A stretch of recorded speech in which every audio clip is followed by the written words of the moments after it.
तो जय हिंद। मेरे इस प्यारे YouTube चैनल पर स्वागत है। तो अगर आप पहली बार मेरे चैनल पर विजिट करते हैं तो चैनल को सब्सक्राइब कर दीजिएगा, बेल आइकन को दबा दीजिएगा क्योंकि सबसे पहले आपको वीडियो मिल जाए। तो आज को हम इस सीरीज में लेके आए रेलवे का सामान्य अध्ययन स्पीडी बुक से करेंगे, जो कि सभी परीक्षाओं के लिए महत्वपूर्ण हो सकता है। खासकर बिहार पुलिस, बिहार दरोगा, बिहार एसएससी, बीपीएससी जैसे एग्जामों को ये वीडियो टारगेट कर बनाया जाता है। और आप देख सकते हैं कि इस वीडियो का अगर आप लाइव या वीडियो सेक्शन में जाएगा तो वहां पे जितने भी प्रश्न जो वीडियो बनाए हुए हैं वो एक सीरीज के साथ बना हुआ है और प्रैक्टिस सेट के साथ हम बनाए हैं, जो सभी परीक्षाओं के लिए महत्वपूर्ण साबित होगा। तो चलिए आपकी समय की बर्बादी न करते हुए एक मोटिवेशनल कोट से शुरुआत करेंगे कि रख हौसला, वो मंजर भी आएगा, प्यासे के पास चलकर समंदर भी आएगा, थक के ना बैठे मंजिल के मुसाफिर, मंजिल भी मिलेगी और मंजिल मिलने का मजा भी आएगा। तो सीधी बात नो बकवास पे चर्चा होगा, टू द पॉइंट पे आ जाते हैं। और आज जो हम सवाल लेकर करेंगे वो सवाल हम लोग करेंगे कृषि और पशुपालन से संबंधित जो भी प्रश्न बनता है, कृषि और पशुपालन से संबंधित जो भी प्रश्न बनेगा उसको आज हम लोग देखने वाले हैं। तो चलिए सबसे देखिए पहला सवाल क्या कहा था आपका। देखिएगा पहला सवाल आपको क्या कहा था, यहीं पे आपको सामने पूरा नजर आ रहा होगा, डिस्क्रिप्टिव में लिखा हुआ है कि भारत का अन्न भंडार किसे कहा जाता है। तो देखिए भारत का जो अन्न भंडार है वो पंजाब को कहा जाता है। भारत का अन्न भंडार किसे कहा जाता है? पंजाब को। और पंजाब को 5 नदियों का शहर कहा जाता है। 5 नदियों वाला शहर कहा जाता है किसको? पंजाब को। और पंजाब का जो नाम है यही इन्हीं 5 नदियों के मिलने से बनता है। तब पंजाब को 5 नदियों का शहर भी कहा जाता है। और पंजाब जो है भारत का हमारा सबसे पूर्वोत्तर में स्थित राज्य है। उसके बाद सेकंड नंबर सवाल बोलता है कि ब्लास्ट यानी झोंका रोग जो है वो किससे संबंधित रखता है। तो जो ब्लास्ट या जो झोंका रोग है ये धान से संबंधित है। और हमारे भारत का कौन सा राज्य सबसे अधिक धान का उत्पादन करता है? तो वह है वेस्ट बंगाल यानी पश्चिम बंगाल। तथा हरित बाली रोग, एक है हरित बाली रोग, ये किससे संबंधित है? तो हरित बाली रोग जो है ये बाजरा से संबंधित है। और बाजरा का उत्पादन राजस्थान वाले लोग सबसे ज्यादा करते हैं।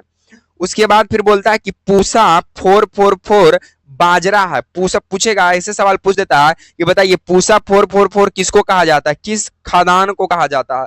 तो पूसा 444 बाजरा को कहा जाता है। जबकि पंतजी 114 जो है चना की एक प्रजाति है। बाजरा की प्रजाति का नाम है पूसा 444 और पंतजी 114 चना की एक प्रजाति है।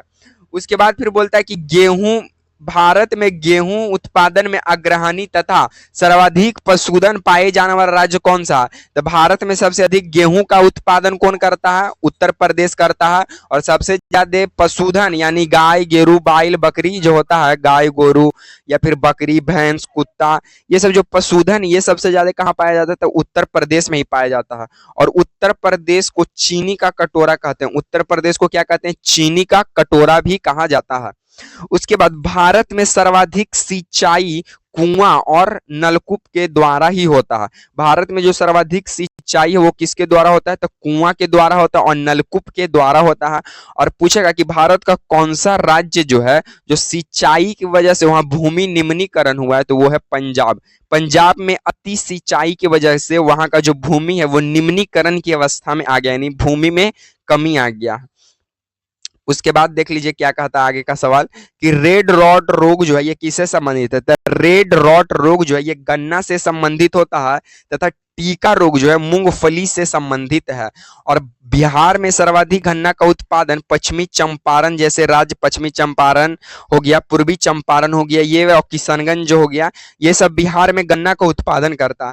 ऐसे गन्ना का सर्वाधिक उत्पादन ऐसे 20 में सर्वाधिक गन्ना का उत्पादन ब्राजील देश करता है। और भारत में चीनी का कटोरा उत्तर प्रदेश को कहते हैं और 20 में चीनी का कटोरा क्यूबा को बोला जाता है। उसके बाद बोलता है कि टिटरी केल्स जो कि गेहूं को कहा जाता है, और टिटरी जो है गेहूं को कहा जाता है और केल्स जो है जौ को कहा जाता है। इसी का संकरण यानी क्रॉस ब्रीड है कौन? टिटरी केल्स। तो पूछेगा टिटरी केल्स किन दो फसलों का संगम रूप है? तो टिटरी केल्स गेहूं और जौ का मिलने से ही बनता है। टिटरी केल्स गेहूं के टिटरी बोलते हैं और जौ को केल्स बोलते हैं, दोनों को मिला दिया टिटरी केल्स। जबकि पोमैटो किसका नाम है? तो आलू का और टमाटर का संकरण क्रॉस है पोमैटो, आलू और टमाटर का है। उसके बाद टिट्रिकेल्स का जो उत्पत्ति है ये स्वीडन से माना जाता है 19वीं शताब्दी के आसपास हुआ था।